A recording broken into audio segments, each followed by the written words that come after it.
So this is just a key marker. Once again, we're going to sculpt mode. So I'm going to select my object. I'm going to go in. Save as well? Yeah, that's exactly right. We should save. Command S. Excellent. You're going as paranoid as me now. I'm worried. All right. So up here, we have our other windows from our animation, from our rendering, compositing, all the other stuff that Blender has that we're only really scratching the surface of Blender. If you go online and start watching YouTube videos on Blender, you basically will enter what I call the rabbit hole of Blender. It just keeps going on and on and on. And the more you look, honestly, there are a handful of people out there that know absolutely everything about the program. I'm still learning everything about the program. And especially every time they update it, there's something brand new that I get curious about, then I want to learn that as well. But the one we're going to be looking at is sculpting. In sculpting, don't worry if your tail is green. It just tells me that that was the last thing I've selected. So I'm showing you what happens when it's not right. Okay? I'm showing you when it goes wonky, so when your student makes it wonky, you can have an answer for him. So I've gone straight to sculpt mode. I'm going to go over here and turn on my symmetry. This is why we make sure origin is in the center, because once again, we're going to use mirroring here. Try not to overdo anything. Press X, you'll see there's 2 dots. Can you guys see those 2 dots? Barely seeable. Like right there, that one that's moving around, that's my mouse. And there's a little one that pops out on the other side. Oh, yeah. Yeah, very, very faint. This is literally like a paintbrush. Everything that you see here on the side, I'm scrolling up and down, these are sculpting tools from cloth simulation sculpts and so on. So for example, if I use one of the most common tools that we're going to use is like the grab tool, and I go, ooh, I can start grabbing it. I change my radius of my brush and go, yeah, go for it. It starts to look okay. Everything looks fine. But then you go, ooh, I want to make my concave ears, right? So you use your blob tool, and then you start. Next thing you know, it inflates. You're like, oh, that's not right. Command Z. Over here, deflate. All right, cool. Whatever is blue has 2 options. Whatever is yellow has a single option, if that kind of helps. So, What about red? pardon?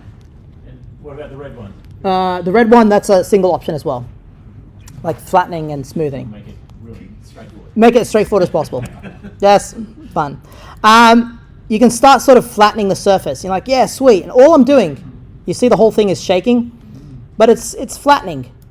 But you see this weird geometry that's appearing here. That's where the 2 meshes are bound. So there's 2 ways you can fix it. You can go up to your smooth tool, which is really important. Oh yeah, smooth has 2 options as well. Forgot, the reds have 2 options. Flatten or, what's the other one, concave?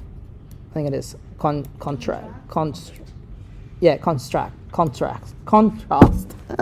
Oh man, this is all recorded as well. All right, flattening.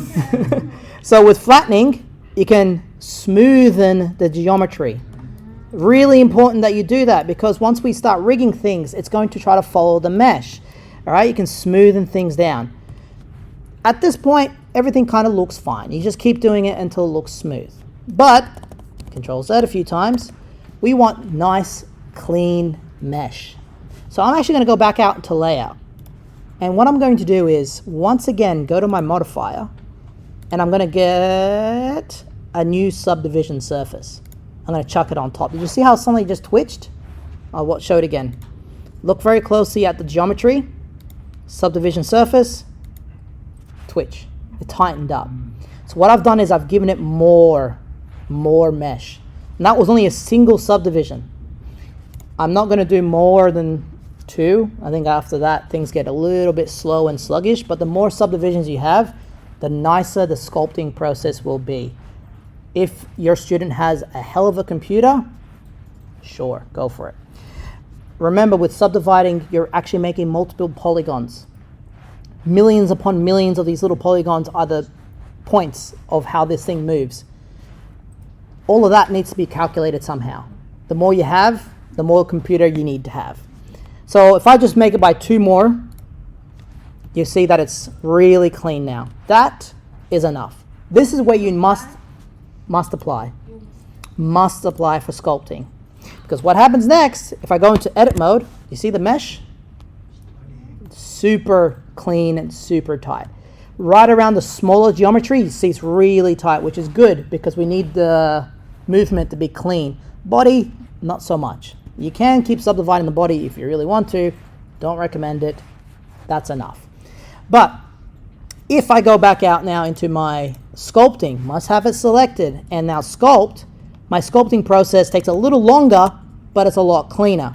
So what I would do is, and I always, where you start is completely up to you. I like to start on the face because that's when you start seeing things happen pretty quickly.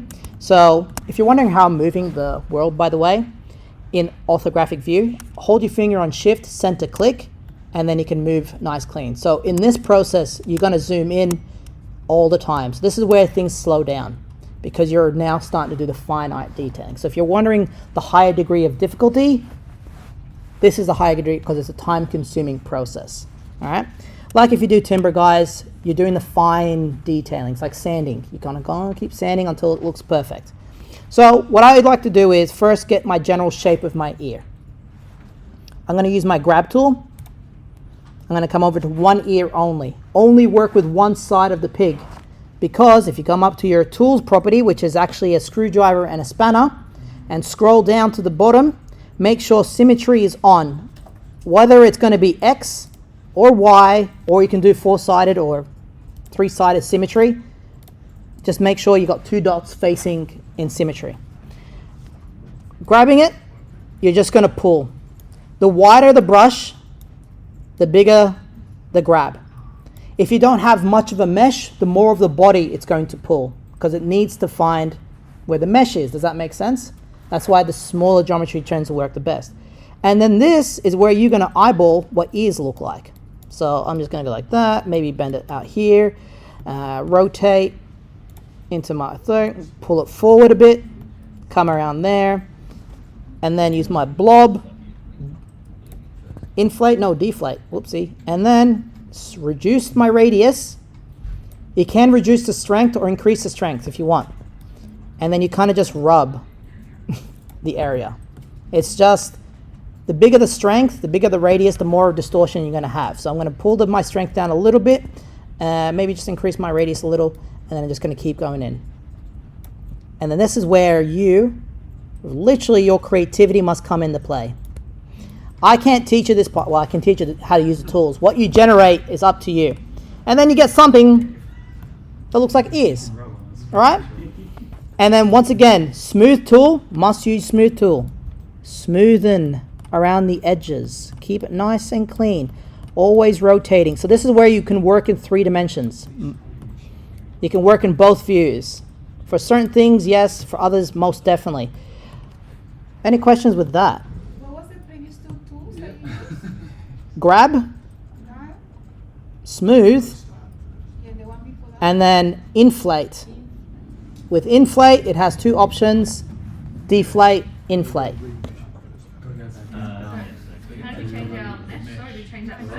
Yes, change your mesh first. So back into layout, select your object, add a modifier, add a subdivision modifier. Yep, that's the one subdivision surface. Make it 1 or 2, and then apply. Which one are we making, 1 or 2? Both. They both have to be equal. So 2, yeah. And then hit apply. I'm not going to do it because it's going to make my thing crash. Because you don't want to subdivide or top of subdivide, because if you know maths, you're multiplying. Always multiplying. All right. Once you. It's in the symmetry of the sculpt. So if you go into sculpting, let's say I use my inflate, which I have set to deflate. I scroll down, you're finding the word symmetry.